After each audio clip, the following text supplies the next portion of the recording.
Oren, You didn't hear me? Yes, Yeah, now we can hear you. Go ahead. Yeah, now you can hear me. Oh, Yes, so I was explaining my mom what I'm doing. Okay, that's good. Did she listen to you? She never listens to me. Okay, that's a good one. So I'll make it as short and fast like I did before. Welcome everybody again. We have people here from all over the world, so I'll keep it fast to run into the deep content and to the real relevant content. Many people ask us, what do we do at Colosseum? So we are a sports tech innovation group. We are a team of people that is actually dedicating, we're actually dedicating our time to connecting between technology to the sports industry. Headquartered based in Tel Aviv, and we have office in New York that now, because of the situation, moved to Miami.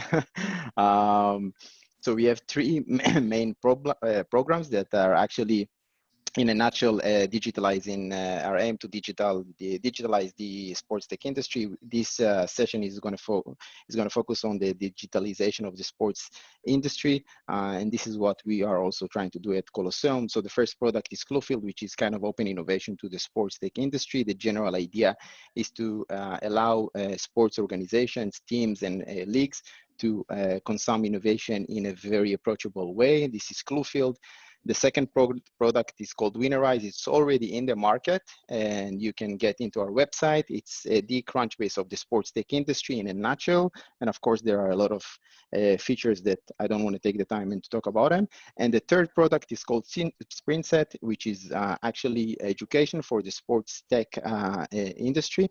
Means that everyone is focusing on sports education and sports management, and we are focused on sports tech education. And I think that from here, I will give the stage to Tim, based in Miami. Tim, are you with us? Yes, I am. Welcome, everyone. We have people from all around the world, so it's an honor to be with all of you today. I'll jump right into so we have a great lineup of speakers with us today. I just have a few thoughts to share with the audience before we jump into the content with the speakers, and let's jump right in talking about digital transformation in sports.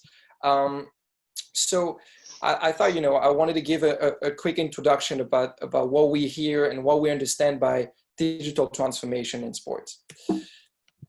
So first off, we can ask ourselves, why undergoing a digital transformation for our sports organization? Well, first, because generally speaking, digital transformation is a must for any type of business, any type of industry. If you look at the example of the story of Blockbuster and Netflix, you understand why. 20 years ago, Blockbuster was one of the biggest players in the video field. In 2000, they had the opportunity to buy Netflix, a new player in the industry, for $50 million. 10 years later, the valuation of Blockbuster is $24 million, and the one of Netflix, billions of dollars. So if you don't transform yourself, you disappear. That's as simple as that. And also in the new digital age, you have to look around us. We have to look around ourselves and ask us, what are the big market leaders and what have they done to become market leaders? If you look at Uber, for example, they're the world's largest taxi company and they own no vehicles. If you look at the world's largest accommodation provider, it owns no real estate. And if you look finally at the world's most popular media, it creates no content.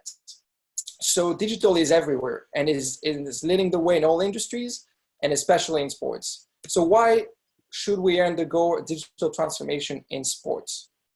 Well, because it can improve many different areas.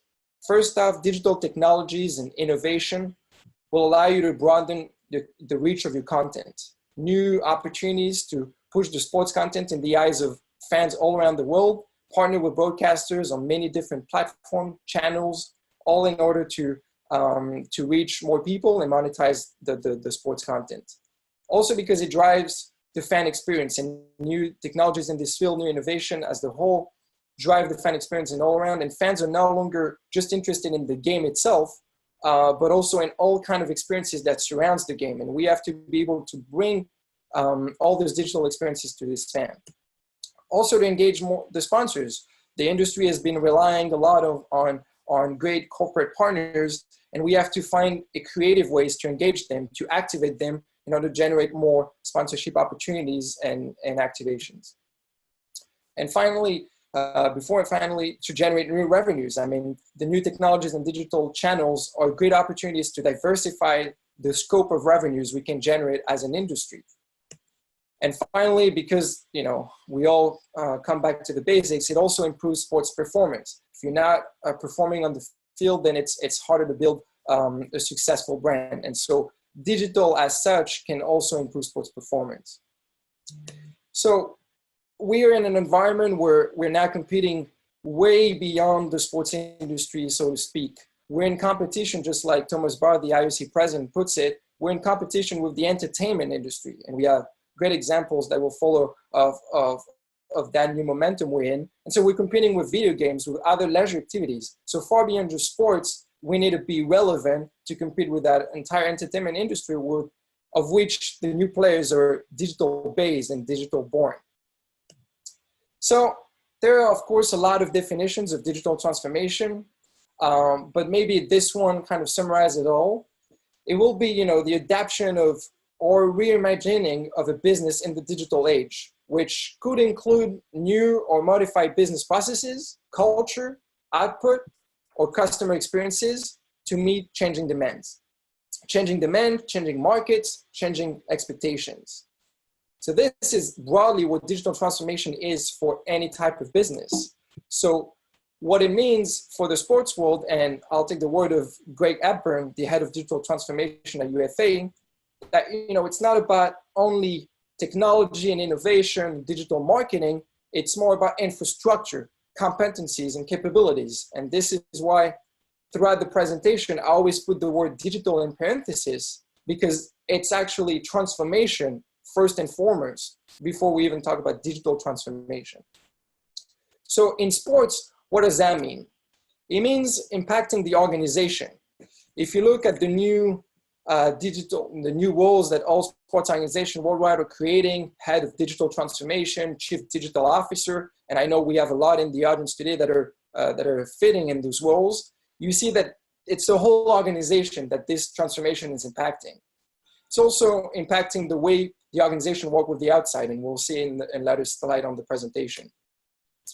It means a lot for improving performance. Technologies and digital channels will improve sports performance, can participate in the improvement of sports performance. If you look at the partnership between the Women's Tennis Association and SAP, not only brings data to players, to coaches, it improves the whole sports experience, improving performance on the field, but also bringing new opportunities to the fans worldwide. And finally, it impacts the fan experience in three different aspects. Digital transformation, digital tools and opportunities will allow you to globalize the content.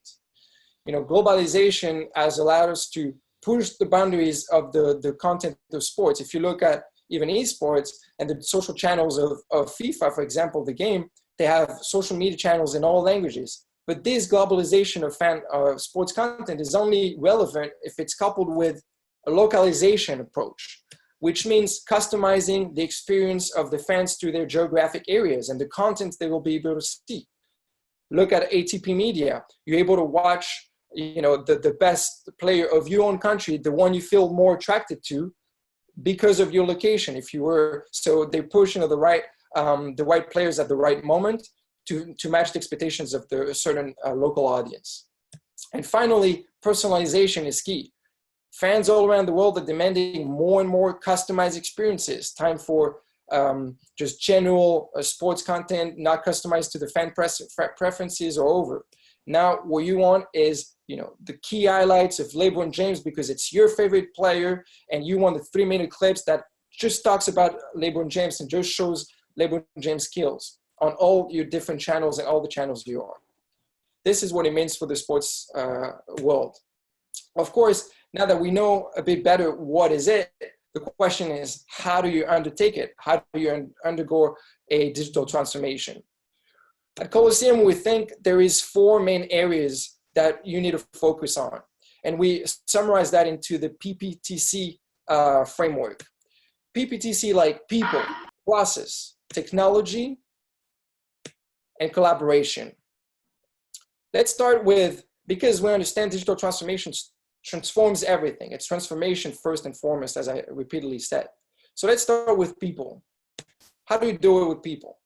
First, around leadership, you need to be able to set the right goals, the right strategic goals, and this needs to be pushed at the strategic level to set up the right long-term strategy and also install this culture of adaptation, this ability to adapt and change the strategy anytime you need it.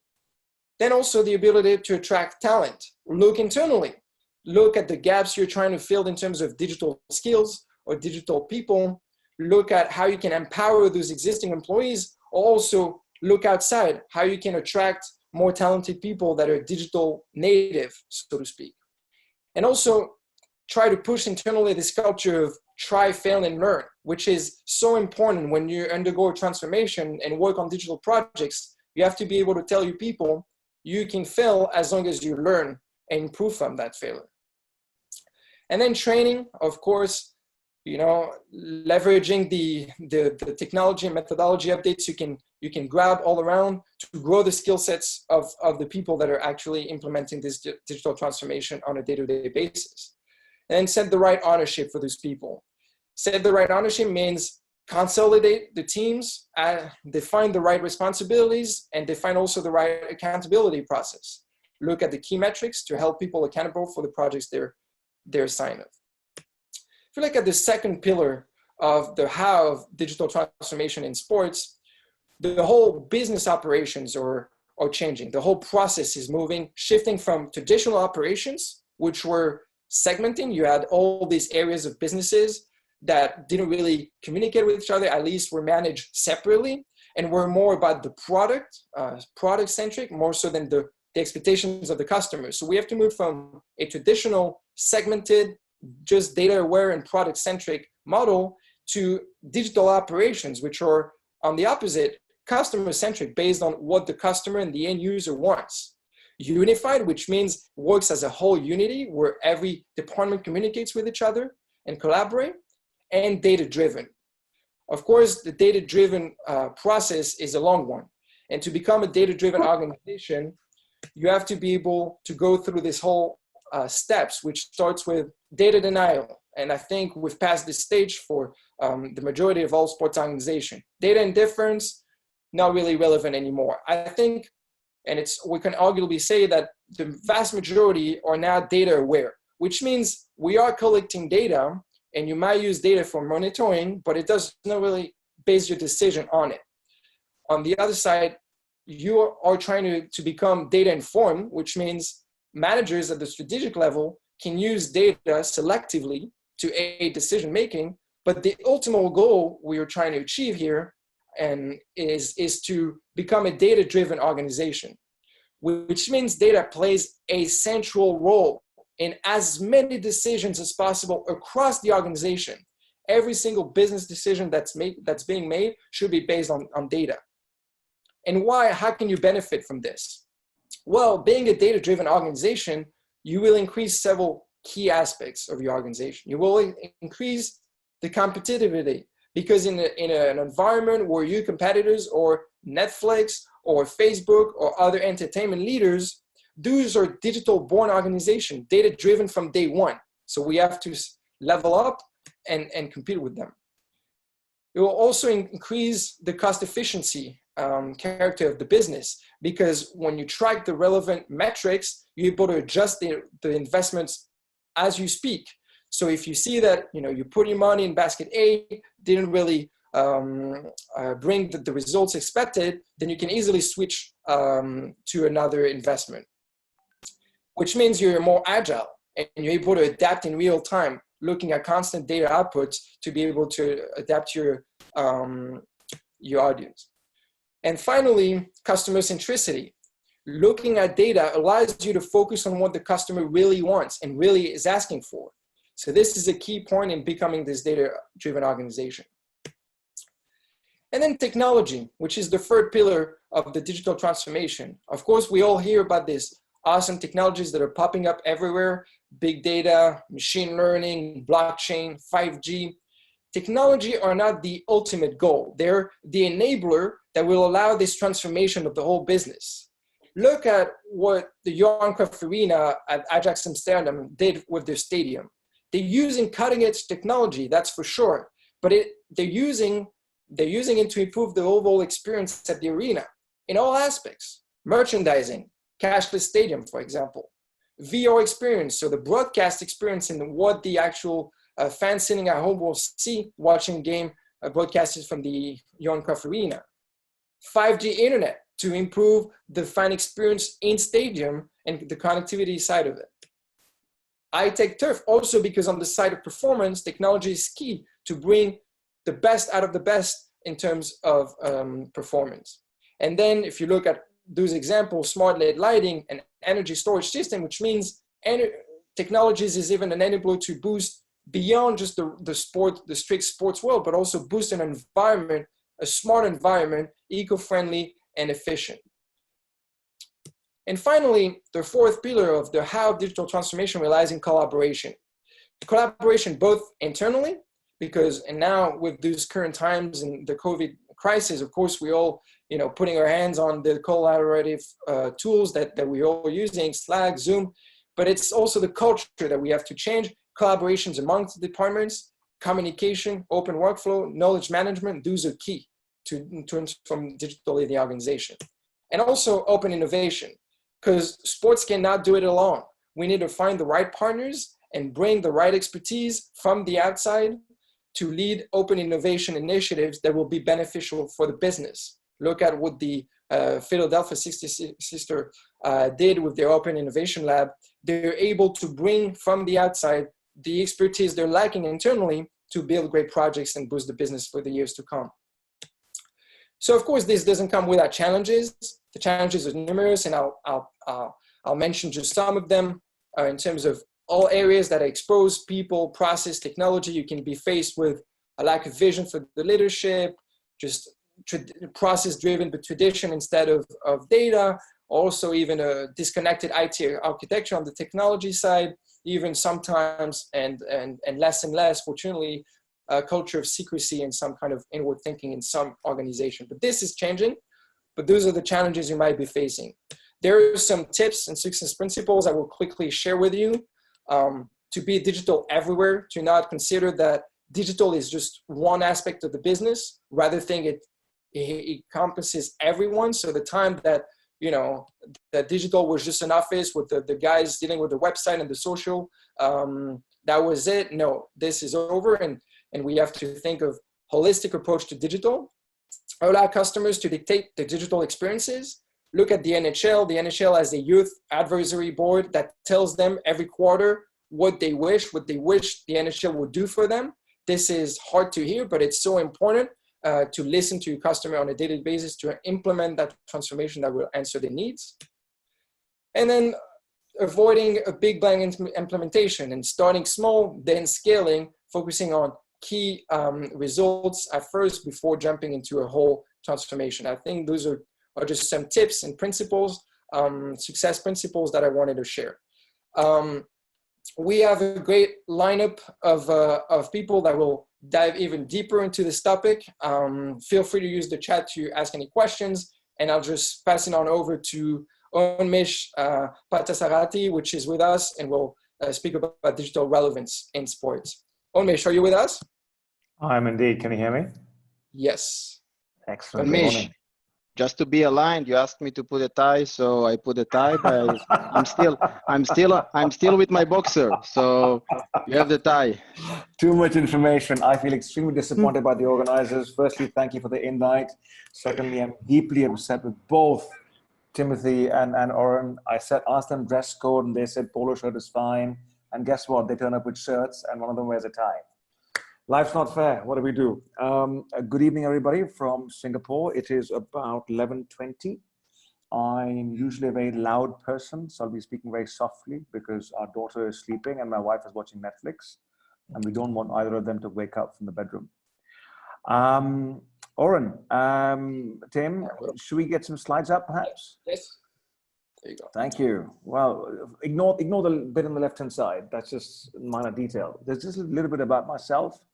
I have lived a life which looks extremely well thought through and organized and planned if you look at it looking back. When I started 20 years ago in the industry, there was no industry. You sort of made it up as you went along. You worked on the agency side. Who are the people who buy and sell stuff.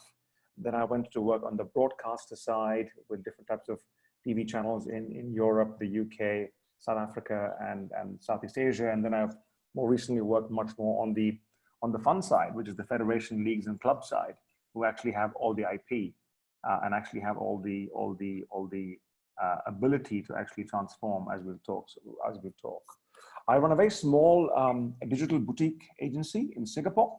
We're about 5 of us out of Singapore, Bombay, London, Stockholm, and Boston. And we work with federation, leagues, and clubs, as well as broadcasters, brands, and event promoters, and increasingly governments to try and make sense of what sport means for society in terms of participation, for teams and leadership in terms of amateur competition, and for monetization, which is professional competition. We've been doing this for the last 5 years. It's been fun mostly, but it's also been extremely satisfying because you can actually see that some of the changes that you're helping bring about are providing a very lasting impact. Should we move forward? Thank you. In a nutshell, our firm, recognizes that digital is disrupting the old world, and we help you, that is the federation, league, club, broadcaster, brand, government, as the case might be. We help you to stay relevant in the new. I think if you look at the amount of change in the last 3 years, or even the last 5 years, if you look at 4G making good, effective quality data, good quality, cheap, affordable data available. If you look at the sub $100 mobile phones made by the Chinese brands, which has led to probably about 100 million people a year coming online. And if you actually see that access to connectivity is far more today than access to clean air and clean water, it gives you the sheer size of how big the change that we are witnessing in the last 3 to 5 years. So very, very different. Tim made a very good point, and he brought up Thomas Bach, who's the president of the IOC. He very famously gave a speech, and you should look it up on the internet. He used a very famous phrase, change or be changed. And his view fundamentally was that you need to be able to stay relevant, which is extremely important to actually have a long-term, and by long-term we mean 20, 30 years, a value proposition in the market. So that's what we try and help clients do. I think one of the things that we keep, I think I mentioned relevance in the previous slide. One of the key things that we try to help our clients and even our partners understand is everybody runs away and keeps chasing revenue and reach. They forget the third R, which is relevance. Because unless you have relevance, you can't have reach. Unless you have reach, you can't have revenue. And that's very much a virtuous cycle. And one of the principles that we talk to our clients about, or frameworks, we talk to our clients about, is about the three C's. And there are 2 versions of it. The first 3 C's are about capital. What kind of capital? Everybody believes that they can have human capital. I think Tim made the point about certain designations and certain hires now being had. It's a double-edged sword, because sometimes this person comes in and he or she is supposed to be the silver bullet, which will solve everything. So the question really becomes, how do you actually find people to come and work? And to be honest, most of the good people actually nowadays working for Google and Facebook and Amazon. So it's very hard to sort of pull them away. So human capital is a big dependency. The next piece is commercial capital. A lot of times, there's a lot of ambition and focus and vision, but there's no resource to back it up. They say famously, I was reading Trevor Noah's book last night, and he talked about teaching a man to fish as opposed to feeding a man every day. And he said he doesn't agree with that idea because what is missing in teaching a man to fish is the man or the woman needs to have a fishing rod, which is the resources. Unless you have the resources, the physical material resources, it's very hard for the human capital to make an impact. And the third piece is political capital or cultural capital, which actually leads to certain momentum for change. And Tim spoke about that, about not being big bang, but being incremental. There's a very famous saying, Tim, question time for you. How do you eat an elephant? Any clues? How do you eat an elephant? I'll let you answer this one, Unmesh. It's very simple. It's one bite at a time. It's one bite at a time. And that goes back to your point about, not big bang, but being incremental. It's very, very important. Yeah. The challenge is on digital transformation, and I don't know if you guys have seen this, if you Google the 5 blind men and the elephant, most organizations look at digital transformation from their perspective, from their department's perspective. The CFO will see cost cutting. The salesperson will see more revenue. The programming person will say, oh, I've got more resource, tell a story.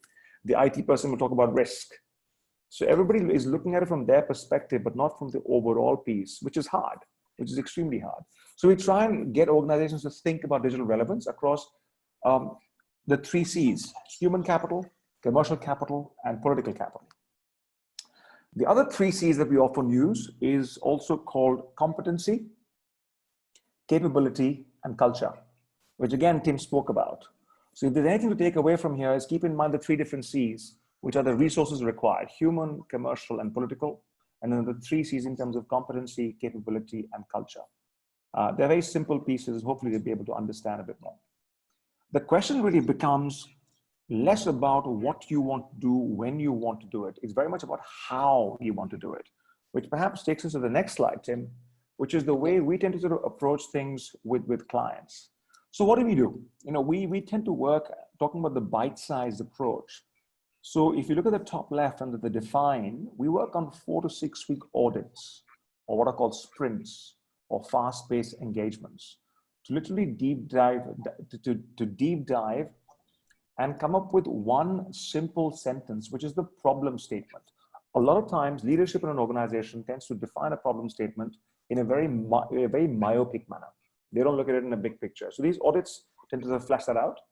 On the back of that, we come up with a 100-day plan, which is typically between 5 and 6, sometimes even 7 or 8 work streams. So, you'll have content, you'll have marketing, you'll have human capital, you'll have training, you'll have IT infrastructure, you'll have real estate, all that kind of things comes in. And the whole idea is you end up actually being a conductor for orchestra. You have the violinists, you have the cellos, you have the drums, you have the wind, and all that kind of stuff. And that's how we actually go about doing that.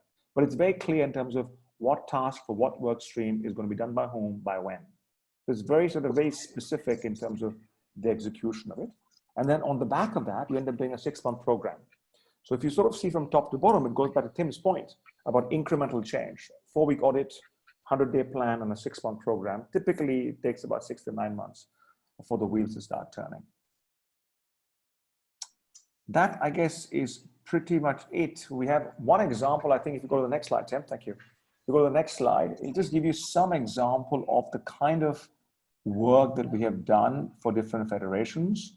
And I picked them very specifically in terms of revenue, relevance, and reach. So the first column is we generated a fairly large amount of money, sort of north of $100, $200 million for a global federation. This was pure monetization of digital. The middle column is very much looking at relevance, trying to understand what is the magic sauce which has made the NFL or the EPL or the IPL in India such a beast. And I mean that in a good way in terms of the value of the property and why, how they connect with fans and what's the importance of that. And the last piece really was around how do you actually use data? And Tim mentioned data as the new oil. How do you use data to actually make sure that you actually are having a conversation? And I put it very simply to a lot of senior management and clients. I said, we are very lucky in sport because the fan is forgiving, because the fan actually is emotionally invested in the product we've got, which is not the case of any consumer. Once they'll try something, you don't like it, second time you'll give it a shot, third time if you desperately give it a shot, you'll never come back again. Whereas for a sports fan, and I'm married to a Liverpool fan, that is called faith. You keep coming back. So for sport, you have a big advantage where you have a product that is consumed by somebody who believes in the product, even if the product is not what they thought it was going to be. And there's no industry in the world who has that advantage. But the question is, how do we not take it for granted? With that, I'll stop and take any questions. I'll have a look at the chat or go to you, Oren. Yeah, so according to your experience now, talking about digital transformation, so we have, of course, the teams, the clubs, we have the sports organization, and then we have the multinational, the MNCs. How do you see now the MNCs actually transform into digital transformation in the sports industry? I'm not talking about, we have here, I saw several names that I'm familiar with, from Porsche Digital Transformation Lab here is with us on the net, and people that are coming from the leading cloud systems in Europe that are actually, but actually, let's focus on the sports related multinationals. Okay, so are you talking about the brands which associate with sport, like the Olympic top sponsor, that kind of stuff? Okay, I think there are 2 or 3 things which I think some of them are ahead of the curve and some are following. I think historically a brand would associate with a piece of IP, be it a movie, be it a music star, be it sport, mainly to be able to actually raise awareness of their brand. So, there was always awareness, intent, purchase. Now, what's happened in the last 10 years is that search has taken over awareness. If you want something, you can search for it, or it finds you. In the last 5 years, so awareness is gone in terms of what the sports property can add as a special value to the brand. So awareness is lost to search, right? Not everything, but largely. Then you look at intent. Intent is something which can be actually taken over by Facebook's newsfeed extremely well. So social is very good at identifying intent. So what's really left is the purchase piece. Remember, awareness, intent, purchase, the funnel is actually narrowing. So a lot of brands will increasingly look at how can you collapse the content consumption to the commercial transaction of the e-commerce of what I'm actually trying to sell. Whether it's water by Coca-Cola or tires by Goodyear or cars by Toyota. It's less about awareness, intent. It's much more about purchase. So I think that's going to be a very, very important driving factor. As a result of that, I think a lot of federations, leagues, and clubs need to be able to identify details of their fan base so that they can actually say, this is actually a 4-wheeler fan base. Mr. Toyota, please come and have a conversation with them. This is a 2-wheeler fan base. Honda, Suzuki, whoever you are, come and have a conversation with these people. So depending on gender, depending on age, depending on need. So I think that's going to be very important for that. And if I move forward, and I will like to wrap with that, how do you see the current situation? Will it accelerate or the current digitalization, I would say, situation? Correct. So I think I spoke about human capital, commercial capital, and political capital, right? Political capital is the hardest to give, right? Winston Churchill famously said, never waste a good crisis. If you're a true leader, you have a great chance to sort of say, if we don't innovate now, we are gone in 5 years' time. So a lot of times, leaders are used to actually looking at what are actually very stiff headwinds into an opportunity. That's point number 1. Point number 2, if you look at the developed world, if you look at Europe, North America, parts of Australia, Japan, Korea, there the demographic which is above the age of 45, 50 are not digital natives. But because of e-commerce, because of social, because of travel, they will be forced to actually become digital natives. And that will increase the digital universe in the mature markets. And in the emerging markets, like South Asia, like Africa, Latin America, there'll be a lot of people outside the metros who for the first time will be using their mobile phone to be able to do transactions, money, healthcare, whatever the case might be. So the net impact is going to be that the actual universe of digitally literate sports fans is going to grow by age in the mature markets and grow in terms of urban to rural in the more emerging markets. So those are the 2 main things I would say: sense of urgency and a larger universe. Sounds fantastic. Amish, I would like to thank you very much for sharing the insights with us this time, taking you from your wife and joining Netflix together. We will thank you all joining us and we will jump into the next session. If you guys have any questions or you'd like to connect to Amish, His LinkedIn is on the chat. Feel free, and Tim, we will continue from here. We have great speakers coming on the line. Yeah, Thank you, so Amish. Thanks for the invite and thanks for your time. Thank you so much for joining. Yeah, this late at night over there in Singapore. I'm hanging around. This is fun. Welcoming Marta on the remote stage. Marta from La Liga. Marta, are you with us? Yes, I'm here. Hi, how are you? Hi, welcome. And first off, how are you? I know you've been going through some difficult times over there, but all good by now? All good, all good. I may cough a little bit, but I'm all good. So okay. in advance. Yeah. Okay, so listen, the stage is yours. You should be able to share your screen, and I think all of us are very much eager to learn about the digital transformation journey and tips from La Liga. Fantastic. Let me share my screen. Here, there you go. Just a minute. There you go. Well, first of all, I want to thank you both, Tim and Oren, for the invite. I'm very excited of this, and congratulations in the initiative because it's really, really cool. So as you said, I work for La Liga. I work in the international department, and I am going to talk a little bit about how the digital transformation has indeed had a big impact in La Liga business model. First of all, this may look strange. It's an ice cream and bread. I know I haven't gone nuts. It's quarantine stuff, but I'm not that crazy, okay? It has an explanation. So, why an ice cream and why a bread? La Liga used to be an ice cream because we used to create content only around the 90 minutes a game was going on. And like an ice cream, it was kind of seasonal, and it, depending on certain conditions, that it was that the game had to be on. But now, thanks to the digital transformation, we have turned La Liga into an everyday product like the bread. Now we have content every single day, even though there is not an actual game going on. So how are we doing this? How are we complementing all the content that we have through the game with content that is not going on during the game? Well, now we have different digital tools. Of course, we have social media. Who hasn't? We have an account in every social media in the world. We have apps, we have a website, but these are all around the game. In the end, it's content that is around the game and around the competition. So we have also developed games and apps and the esports department that it's easier now to engage the fans during the time that there are no games on TV. So for example, we have the Fantasy League that the fans indeed have to be very connected to the competition because the market is changing every single day. Every 24 hours, the market changes in this app. So you have to be very aware of what is happening in the competition, and it engages the fan very much. But we have some of the games that they are just for fun. You can play the official games of La Liga just for fun, but we are creating and we are giving visibility to our brand and to our clubs and to our players.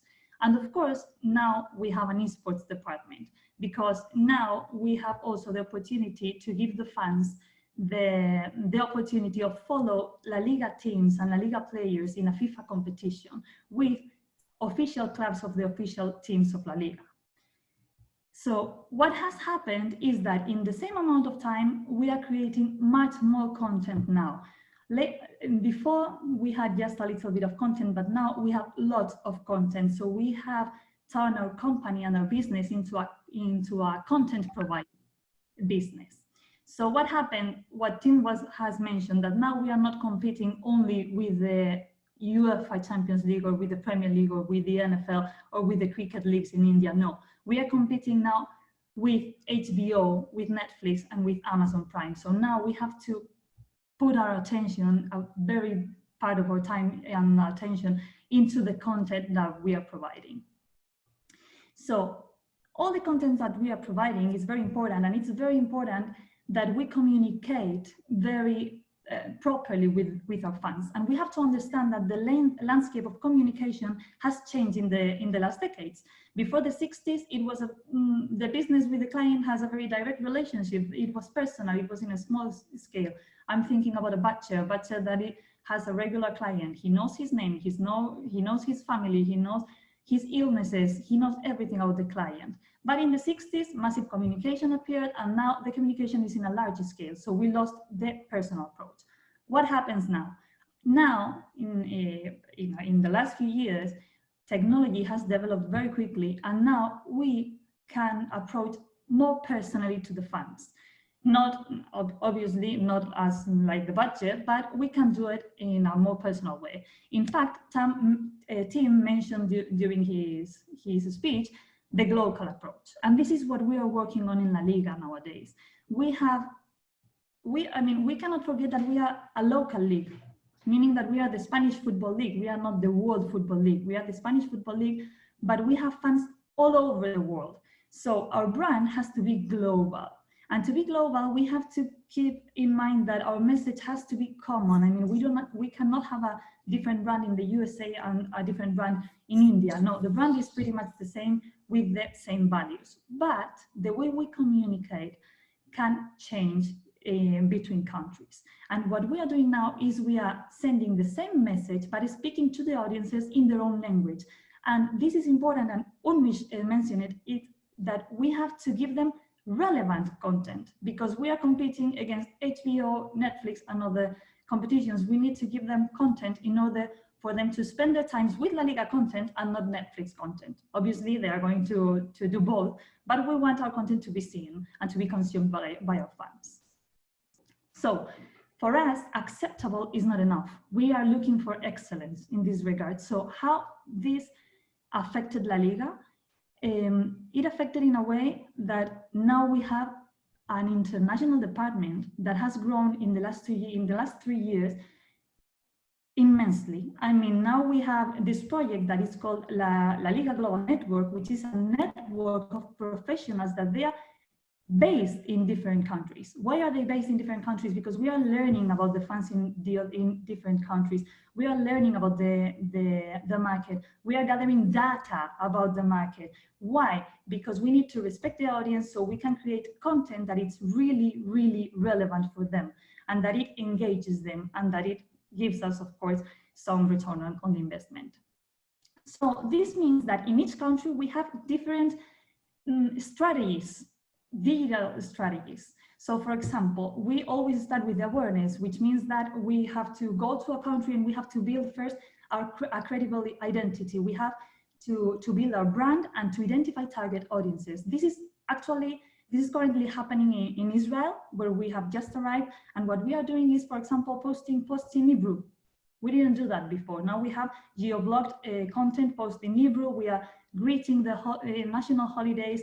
We are using former Israel football players that used to play in La Liga in these posts. Why? Because with this awareness, we are going to get the fans we are going to engage them into a conversation, which is the case of India, for example. Now we have a very fluent conversation in India, where we know what the fans want, we know what they like, and now this is creating opportunities that now we can participate, or we can collaborate with top influencers in India that engages even more the fan. And the last phase would be activation. Activation is in the countries like in Spain, where La Liga is already an influencer.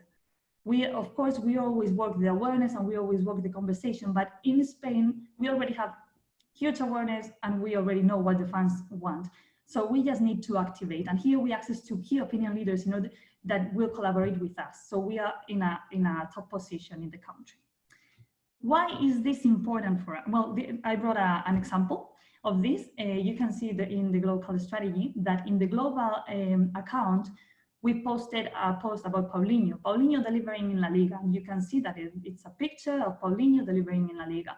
But this content is relevant to other audiences in different ways. For example, in Brazil, you have that Paulinho is Brazilian. So we are going to have a different approach. Even the picture is different. It's more focused in Paulinho, and we are saying, look at Paulinho, he's making La Liga beautiful with his football. The message is the same. The message is global, which means, look, in La Liga, we have Paulinho, and we have one of the best players in the world. But we are approaching the audience in Brazil in a different way. This is more relevant for them. And then, for example, we have the case of China. In China, Paulinho used to play in the Chinese league. So in this post that is in Chinese, and I don't read Chinese, but I know what it says. You can see that it says, Paulinho, former player of Guangzhou Evergrande, is performing in La Liga. The message, again, is global, is the same message, Paulinho is there. But now we are approaching the fans in a different way. We are saying them, we know that this is information that you want. We know that this is information that you like, that we know that you want. Why? Because if we engage them, we are going to have more and more audience. And as Tim was saying, it's very interesting that this digital transformation changed the whole business model.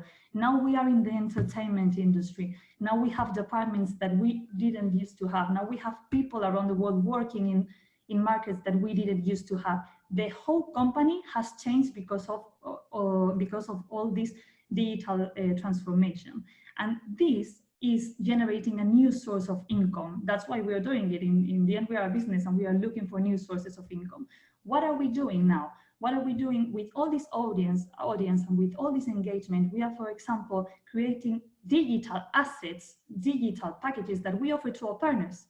And these packages, they already have a value, and we can give a value because we have the numbers of the audiences and of the engagement, and we know how can we help our partners in order to reach their business goals. So in the end, all the digital transformation, and as Tim said, very good, has changed the whole business model of La Liga.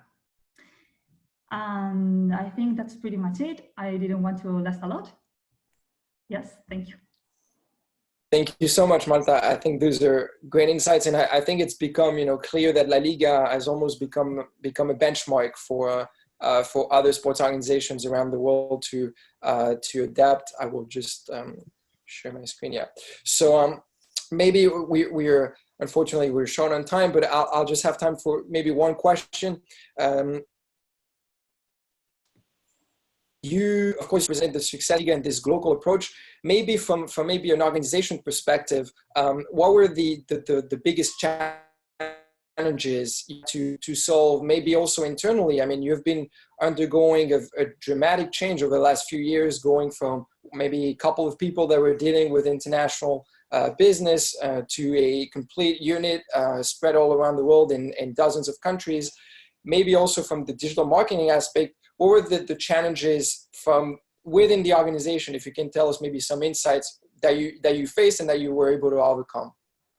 Well, of course, the challenge was in changing the whole organization. I mean, when you have a company, you know that when you have to change the whole company is always difficult, and it has to change from the very top till the end. So everyone had to change, and everyone had to incorporate digital strategies in their own department. For example, now that we are using a lot of data, it's all around the company, the use of this data. So we are everyday learning, and we can say that our organization is alive and is changing, and every day is changing because we have changes in the departments every day. So it's really challenging, but I think that in La Liga we are doing a great job because we have a great department of human resources that they are helping us with all these changes that it's needed, because we have to learn a lot and very quickly, because this industry moves very, very, very quickly.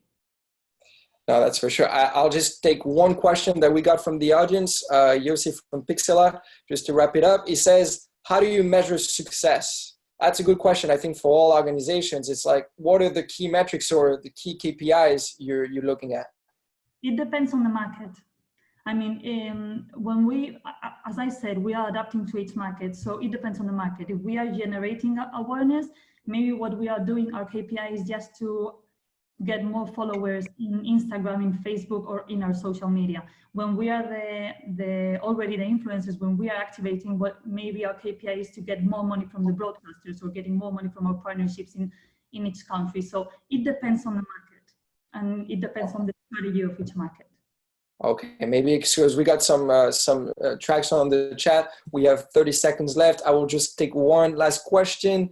Ophir from Israel is asking, what about I mean, I think how the strategy has been impacted by the Corona situation. Of course, it's a question that we all ask ourselves. Were you able to adapt maybe the digital marketing channels and content to that situation and the whole strategy? Of course, we had to adapt, and the strategy is pretty much the same, because as I said, now we are providing content even when there's no football. So our strategy was online with this.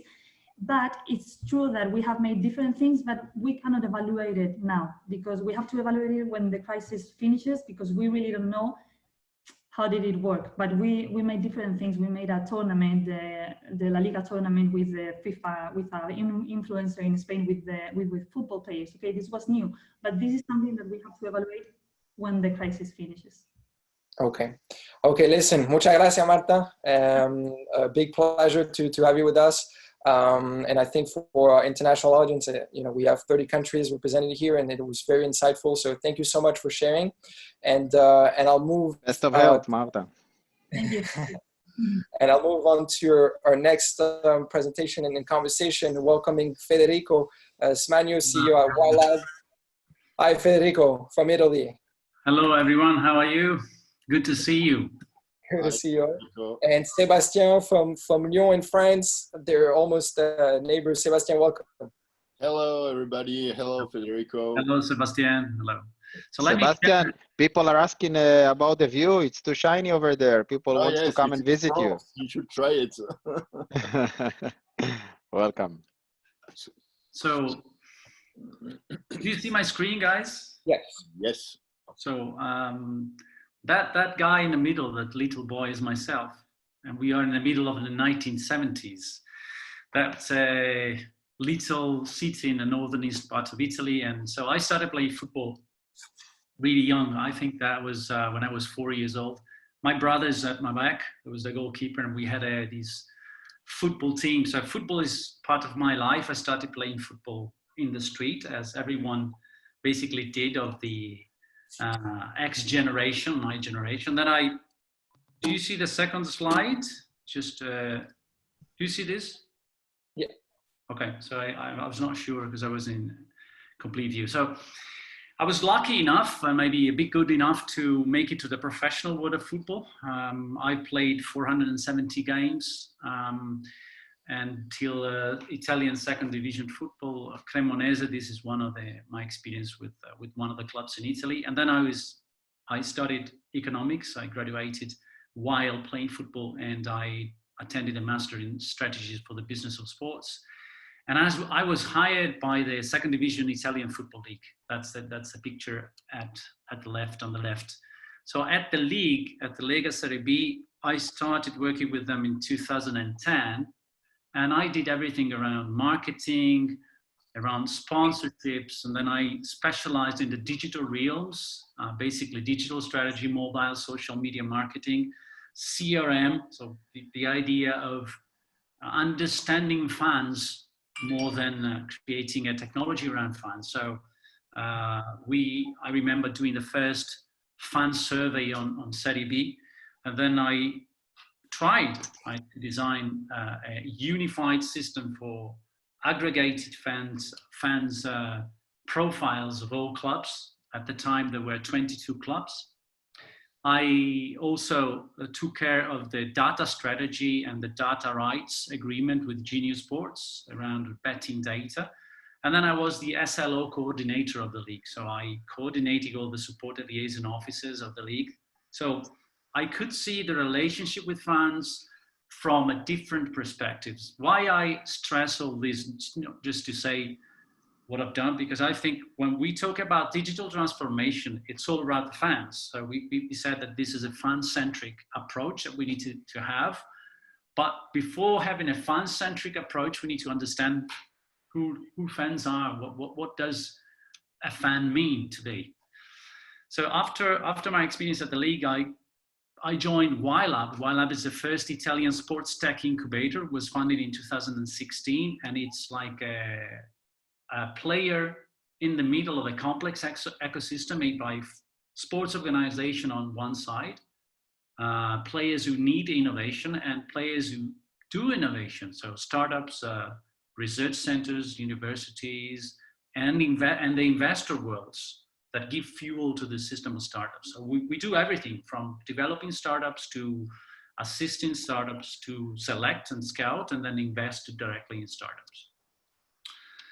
We derived from Y-Scout. The name of YLab that's the reason why we call ourselves YLab. The reason is Y-Scout, I don't know if you're familiar with that, it's the football platform, is the largest database of data and video in football.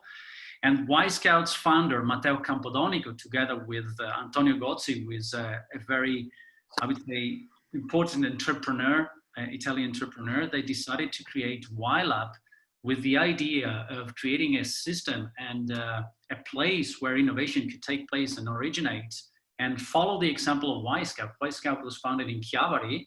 Chiavari is a small, beautiful city in the outskirts of, I would say, in the Liguria coast. It's an hour and a half drive south from Milan. And this is where we are based.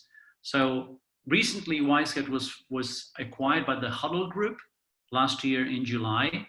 And so the idea would be the aim is to bring innovation into sports and to create other initiatives similar to Y-Scout. The other, I would say, elements of our incubator is the football club. So the owner group owns also the football club of Chiavari. Virtus Entella is the name of the club. Its club is stable in Serie B. It's been playing Serie B in 5 of the last 6 editions. And this is important for the incubator because it allows us to implement and test and experiment all the technologies and innovation that comes through the acceleration programs and the incubation program of the incubator. So this is out of 9 that tested in the club. Now 4 are current provider of the club. To give you just a few numbers of the incubator, we've done 4 calls for application. We've incubated 35 startups. We've invested in 10 of these startups, and not big amount of money, would say almost 1 million in direct investment. We are not a fund, so it's difficult for us to invest large amount of money, but we've been able to help startups raise 8.5 million euros in total. So going back to I'd be more than happy to grab some of the questions, but I just wanted to give a little bit of insights on the digital transformation, which is the topic of today's conversation. So when I say I don't want to be the next dinosaur, I think Timothy explained this very well in the beginning, and then I think even after, we know this is the theme of the day. So what's happened is that, people's behaviors and fans' behavior are changing dramatically. So we are different from what we were 10 or 20 years ago. And the different in behaviors and the people in society has not been matched by the differences and the changes in the processes and business model of brands and companies. So this is why lots of brands, I think 9 out of 10 of 1955 Fortune 500 companies left the market because of the inability to adapt and innovate. So why sport should innovate, we know that, but we shouldn't underestimate the fact that we have a hardcore of fans, but fans' generations are changing. So I remember going to the stadium with my dad, and there were lots of people in the stadium, and it was like it was a third division game. It was 20,000 people. Now it's totally different. So the generation have changed. So the needs are different. People and the millennials love the snackable content. We know that everything is personalized. There's a big fragmentation, geographical and social. So we need to cater to all these different clusters of target fans. So this is one slide, forgive me, it's in Italian, but it's important. It's taken from the strategy that I applied to the league when I was at the Lega Serie B. So the strategy is around fans. And this is not just to say, yeah, we need to put fans at the center, but what does this mean? This means treating fans like customers, but recognizing them as fans.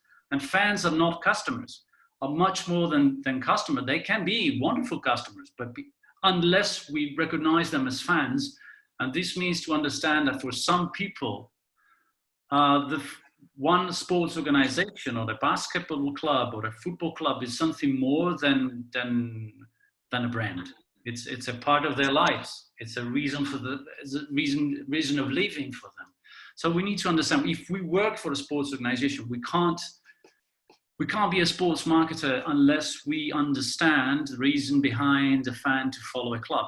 So, and then there's everything else, the infrastructure, the technology follow this approach, this mindset. And I don't see this very often in the owners of clubs and sports organization, honestly. I don't see this. So we need to change this. This is maybe the right time to do it. So from the data, so we need to be able to become data company, identity companies of the likes of Google and Amazon, if you will.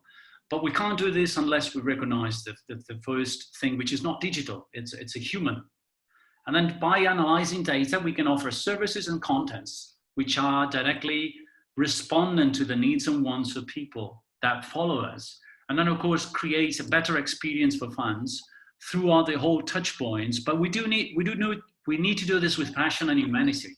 We need to have the human touch that sports is all around and about passion and humanity. So we can't skip this aside. And monetization comes as a consequence. It's not a prerequisite of this. Monetization comes directly or indirectly from investors, sponsors and partners who think and believe that we are a customer-driven, customer-centric, well-organized. We have a database of data. We have a large, possibly large, high-profile database of fans, and we can create contacts between the companies and the fans, and we need to have a highly engaged community of fans.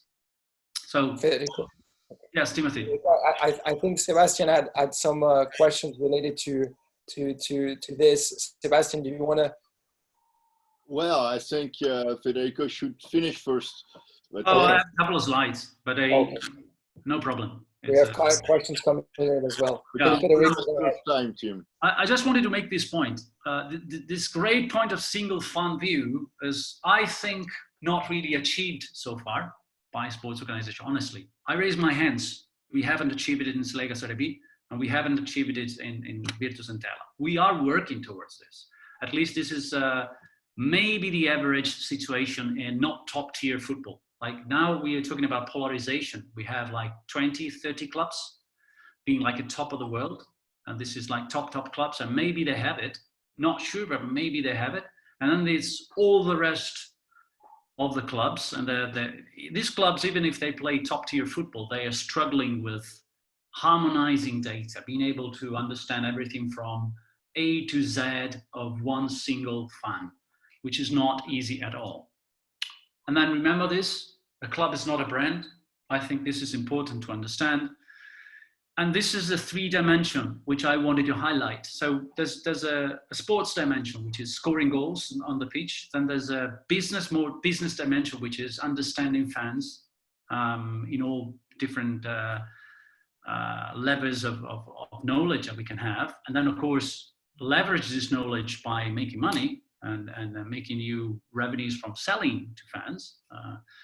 And then there's a social dimension, which is totally overrated, underrated, and underestimated, which is the reason why a sports organization is central to a community, central to a city, which is something that we haven't developed so far, in my experience. So it means that a football club is a gravitational center of a community. It means that a football club can make deals with all kinds of companies around the city, and also liaise with political institutions and social institutions, and to spread messages.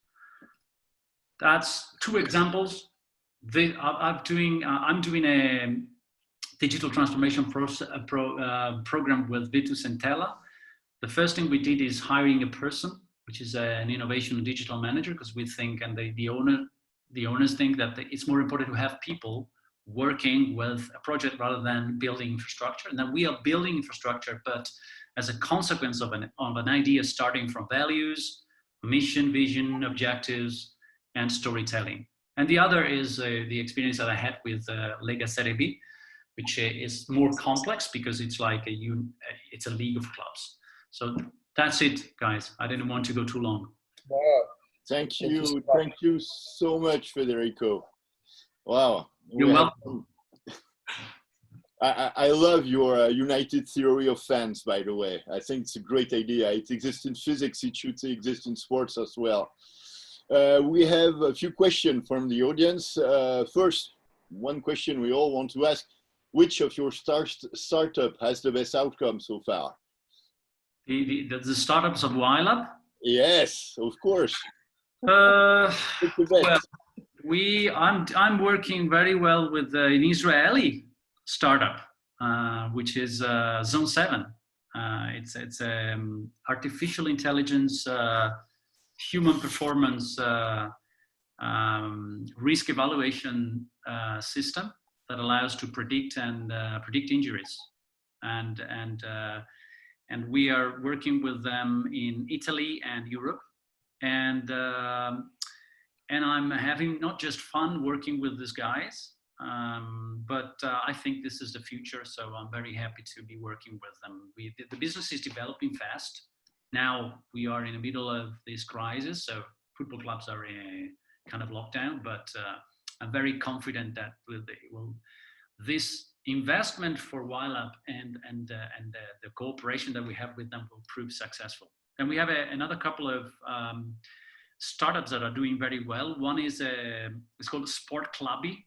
Is a social app for sports people that wants to do sports, 80 kinds of sports. So if you are in every area of Italy, you can download an app, and depending on your preferences, you find all the activities related to your profile next to you. And you can join every single club or see the courses and reserve your place to the course to invite your friends. And from the other side, from the sports center side, for the club side, is a very thorough, well done and accessible management system that allows you to manage the relationship with the customers. So it allows you to compose your schedule, to sell your events and all this stuff. And this startup is going very well. They have around 600 sports center affiliated. They've done like a couple of fundraise, which were good. They raised around 1.5 million recently, and we are going to start the internationalization strategy with them. Now we have another startup which is interesting. They started from sport, but they pivoted to the energy sector. It's like they fly with drones, taking high resolution pictures of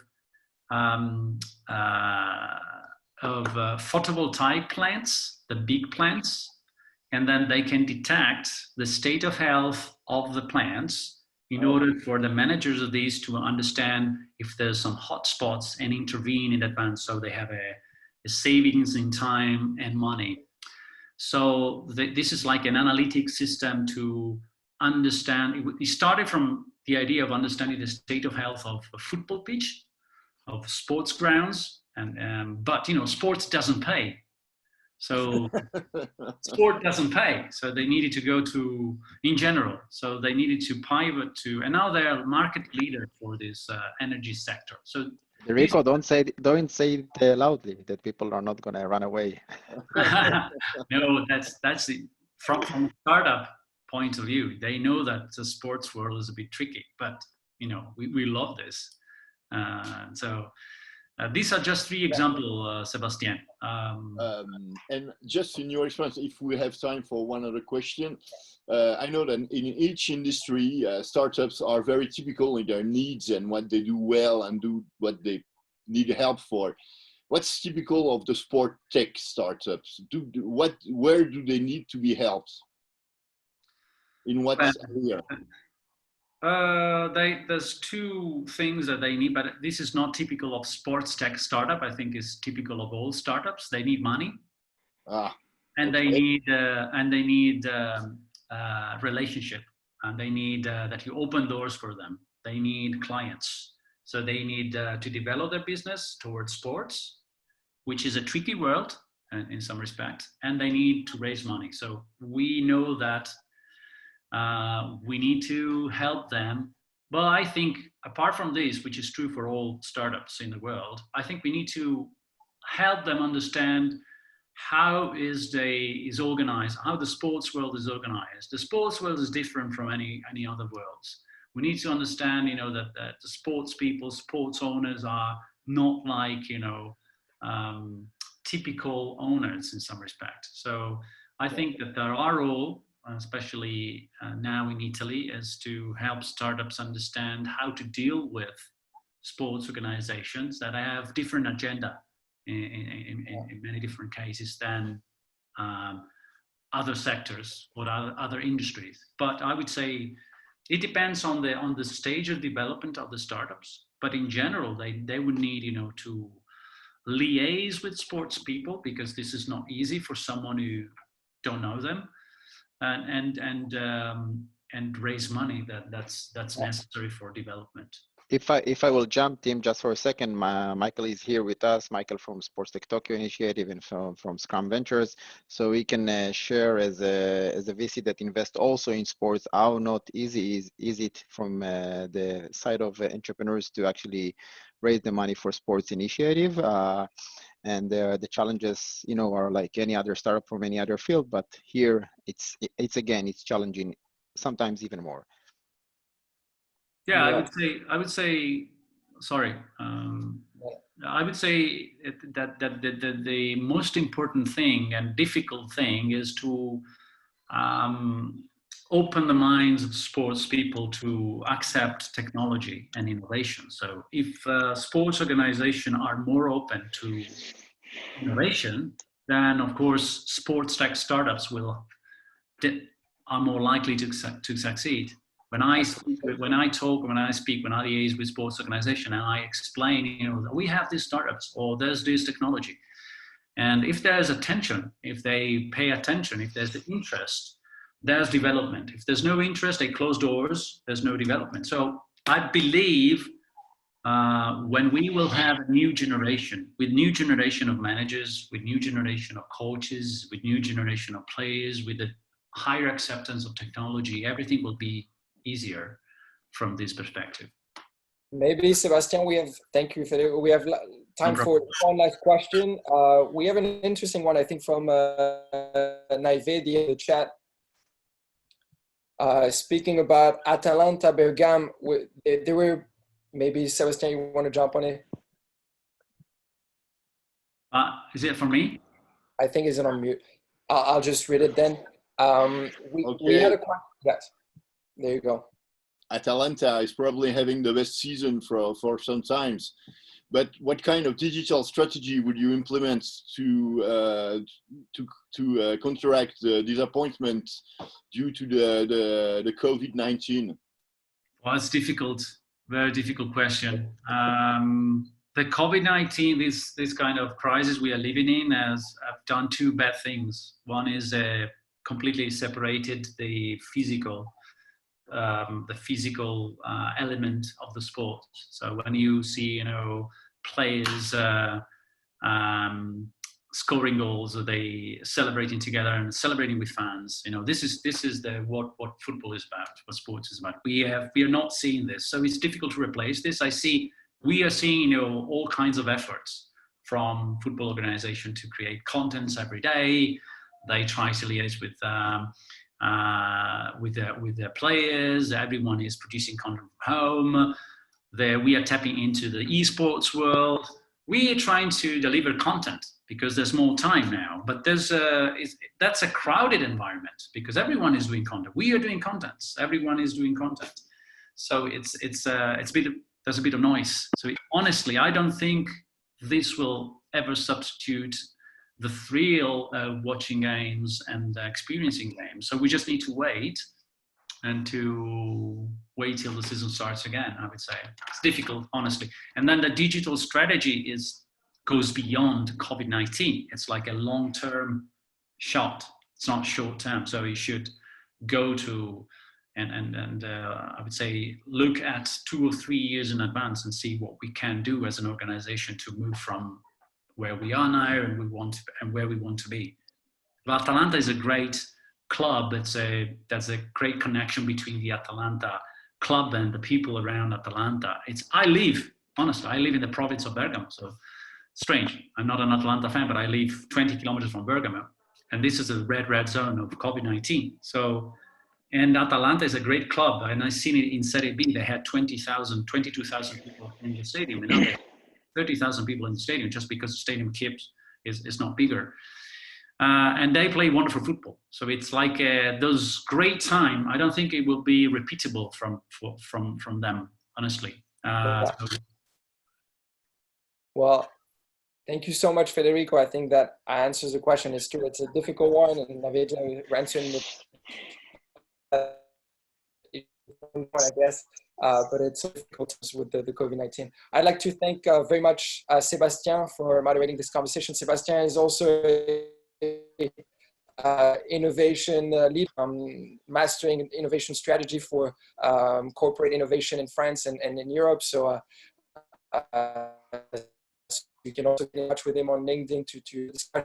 And thank you, of course, Federico, for joining us. Great insights, I think, very important to share with all our audience. Such interaction. It's been a pleasure. Thank you so much for joining, guys.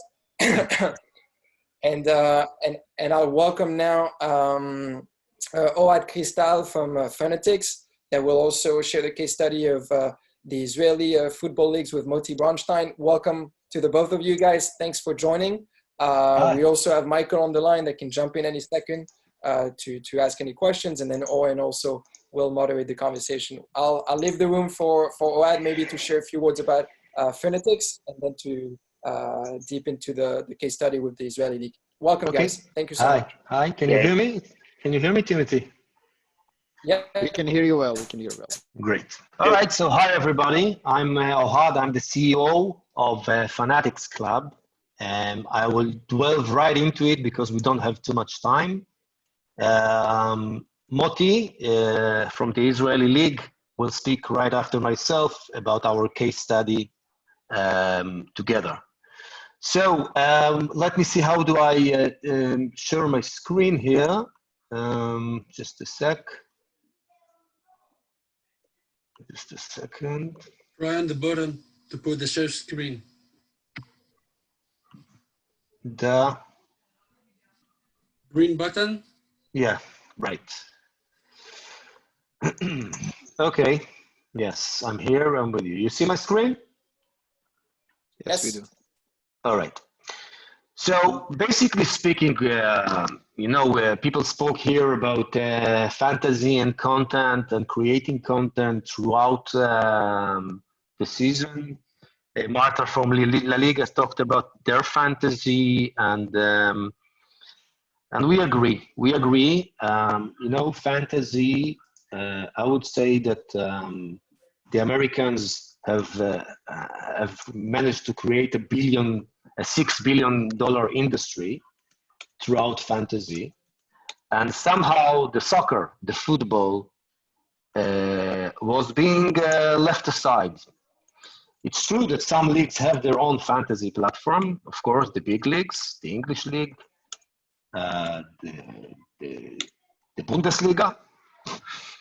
But we are speaking about bringing the fantasy, which is a highly engaging, fan-engaging tool, digital media tool, to all the leagues over the world, basically.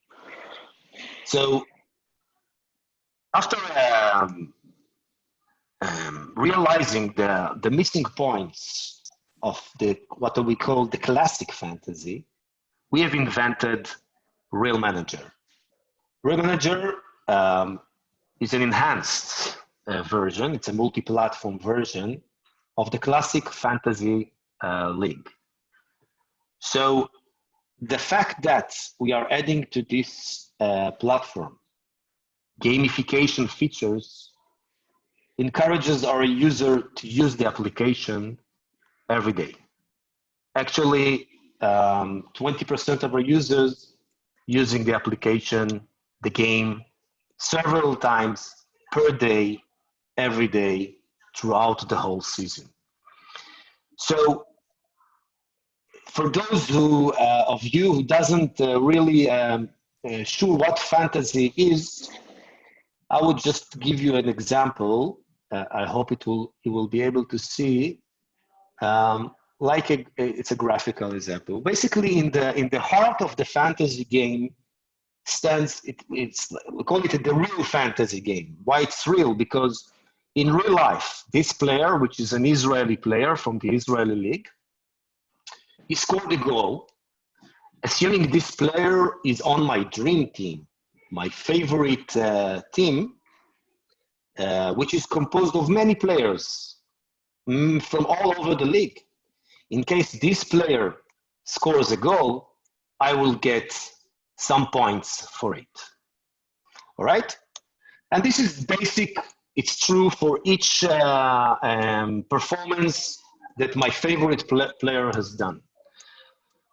Okay, what we have basically, I will give you a short example of what we have basically managed to do in order to gamify the game. So, just a second, because my presentation here just jumps over. I'm sorry.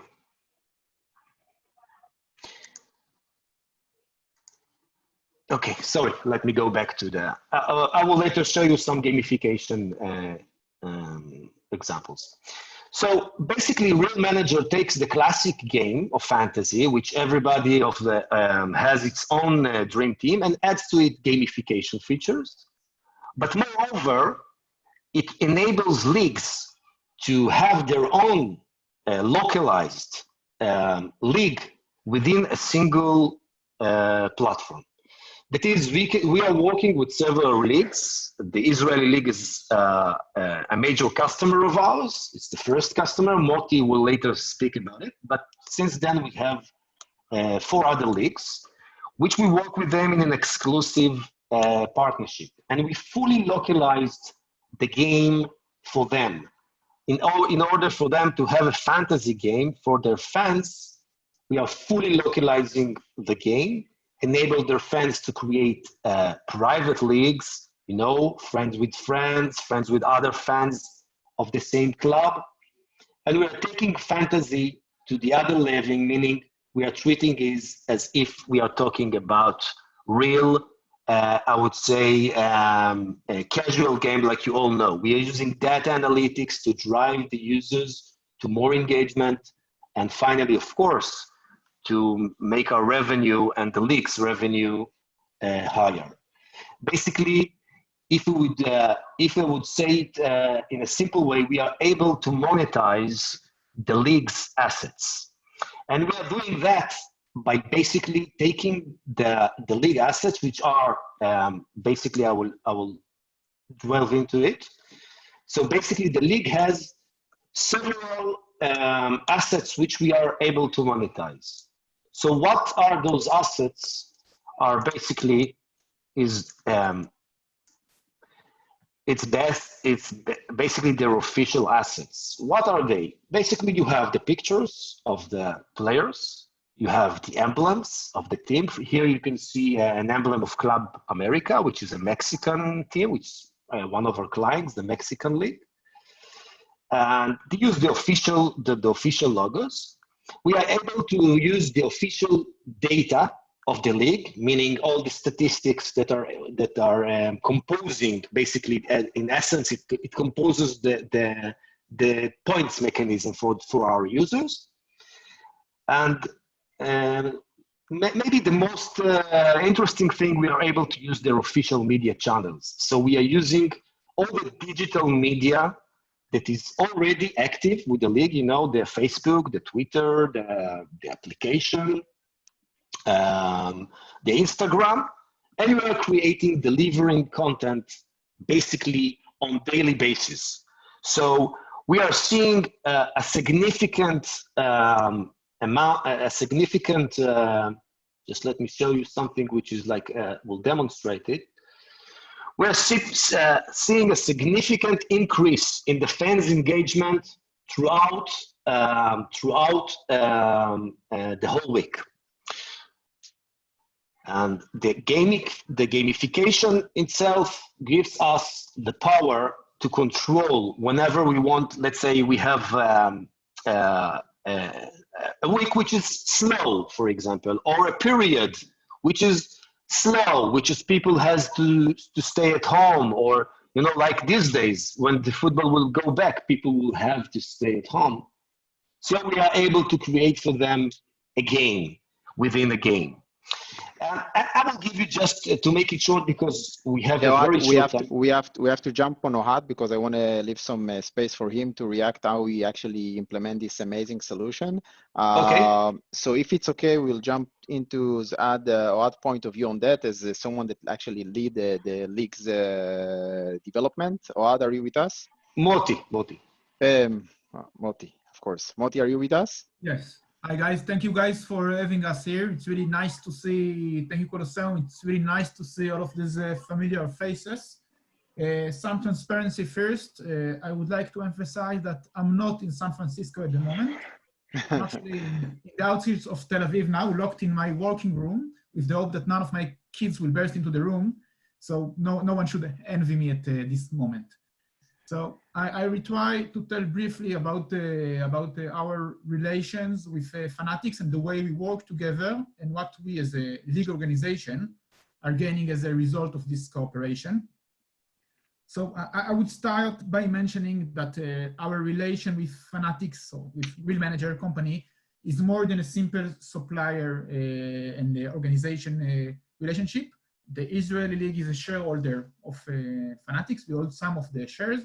And actually, as a part of this cooperation, I'm also positioned as an advisor to Fanatics. As part of this cooperation, apart from working together, we help with the international business development of Fanatics. And as Ohad said, we help them reach some other leagues, such as the Greek Super League, Serbian League, Ukrainian League, and there is the Mexican League where they work, not thanks to us, but thanks to their abilities. But my mission is to share the client experience, and this is where we'll try to fit in. So from my point of view, the Israeli League was founded about 5 years ago as a separate entity from the Israeli Football Association. And one of our challenges as a medium-sized league is to be ahead of the curve. This is quite a common expression nowadays in terms of innovation, despite of our financial resources, which are pretty much limited. We also understand, and it was spoken before, that if we will not reach out to our younger fans, to millennials, to Gen Z, then in a few years' time, maybe not tomorrow, maybe not in a year, but in a 10 years period, we will gain significant losses in the amount of fans. So we have to reach out to the younger audience, to engage them with their language, to reach out on social media or any other platform when we can get their attention, which is getting more and harder from time to time. So as part of this effort, we decided in the league several years ago to establish a fantasy platform for our league. There are several solutions in Israel, but none of them is the official game. So as I said before, the Israeli league, not a lot of complaints from my side, but we're not La Liga, we're not Bundesliga, and we don't have the resources, manpower, and money as Premier League does. And we went over the options on our idea of having our own fantasy league game, and we've seen several. One of them was the idea of going to an IT company and develop our own game. Other option was to buy a white label solution. Now, there are some problems in both of these paths. So it is possible to do it. You can develop your own product, or you can go on a white label, but this will take a lot of resources for you. You will need people to manage it. You have the development, you have a lot of money invested. Not always you will be the biggest client of this IT company. And the pilot period, the beginning period could be very problematic. So this is a solution that may be very suitable for big leagues, for the American sport organization, for the top 5 leagues in Europe, but from any league under that, we see this as a lot of investment in something which is important, yet not the core business of the league. And then Fanatics came, then Real Manager came, Ohad and his guys with their solution. And the solution was super simple from my side. All we have to do is to provide them with the images for the players, which we already have, with API to our data center so that they could take and use the official data of the league and to promote it in our means, in our social media and using the Facebook pages of the clubs. So it was, other than that, there was no effort required from our side So this was obviously the best solution for us as a league in order to proceed with that. So if I take what you're saying, Moti, we're actually seeing Oat Crystal and his solution coming to you, the league, and offering a classic open innovation as a startup to work with you, adapting their solution, and also enjoying as a league from an equity point of view on that side, which is actually part of the digital transformation lean strategy of many of the leagues, or a recommendation to do so. Yeah, we have the innovation program in our league, and Real Manager Fanatics are pretty much the jewel of the crown, because it's a very successful company by now. We have several other companies, but this is the most successful one.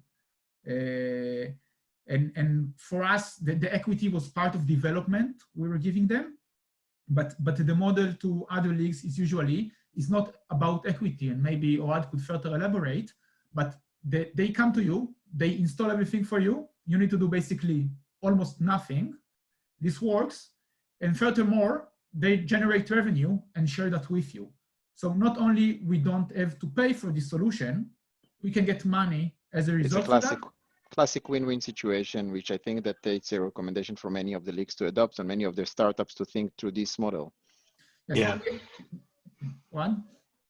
Yeah, I will just stress it out. Yeah, of course, the Israeli League were our first league, and they were our partners of ours. Today, we are not giving up equity for the leagues, but we do able to create revenue out of thin air, basically, because we are using the already existing assets, as Moti mentioned, and because we have a multi-platform. We are able to bring in a new league in 2 weeks. So, for example, I can go to any league in the world in 2 weeks. They can be up on the air, running for the fans with a digital product. And this is the novelty. And at the end, we are sharing the revenue, of course, with our partners. So I think thank you very much, first of all, Moti, for joining and actually reflecting from the point of view of the league. And thank you, Ad, for sharing some of the technology. And absolutely, we see the passion on sharing the solution on your side and the growth of the company. So it's nice to see it from the side as people that are part of the sports tech community. Would you give any equity to the Belarusian league now, or as well? It doesn't For the Belarusian league, I would give anything these days, whatever they want. Okay, Tim, I will pass the coin to you. Yeah, thank you very much, guys.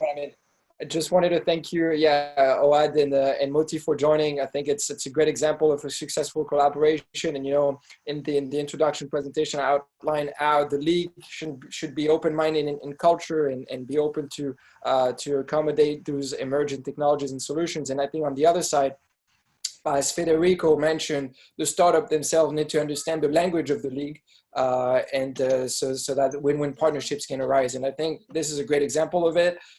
I'm not sure the Belarus League will be open to such partnership in this time, but anyways, it was a pleasure to have you. Thank you so much, Oad and Moti, for joining. Thank you. Thank you. So guys, this is a kind of a wrap for us. I just wanted to share before we put on the line. Of course, we're here to help at Colosseum in this digital transformation journey.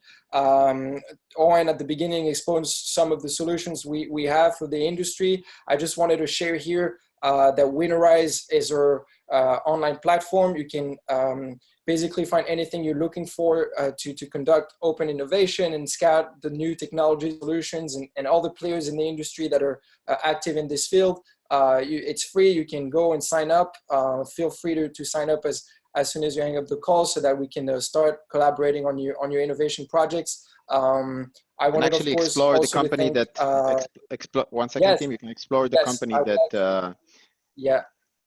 Yes. Tim, you can explore the company that. Can you hear me? Yes.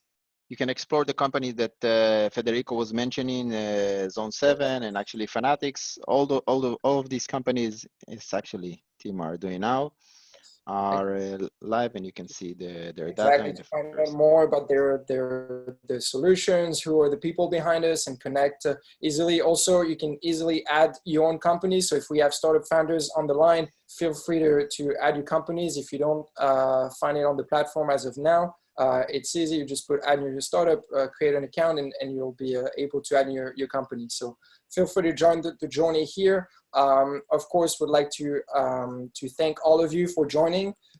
Invite you to join our next session. We have a next session about leadership in the post-corona era coming up this Friday, featuring great leaders in the field, and also a way for us to reflect on how to lead sports organizations and their surrounding companies in those times of post-crisis that will eventually come. It was very insightful to discuss with you today. I'll just go back. And I'd like to thank the Colosseum team, of course, for putting this together. Fernanda, our head of marketing, Tomer Yodayan, our head of knowledge and sprint set manager. Owen, thanks, of course, for having us. Sports Tech Tokyo. Feel free to use the chat to share your LinkedIn. Keep on networking. It's very important to foster this global community in those times. And we'll speak to you on Friday for our next session. Again, thank you so much for joining, and check out winnerrise.com, add your company, check out the solutions out there, and we'll be in touch soon. Bye-bye. Bye-bye. Thank you, everyone. Bye. Good morning, good night, everyone. Good evening. Bye-bye.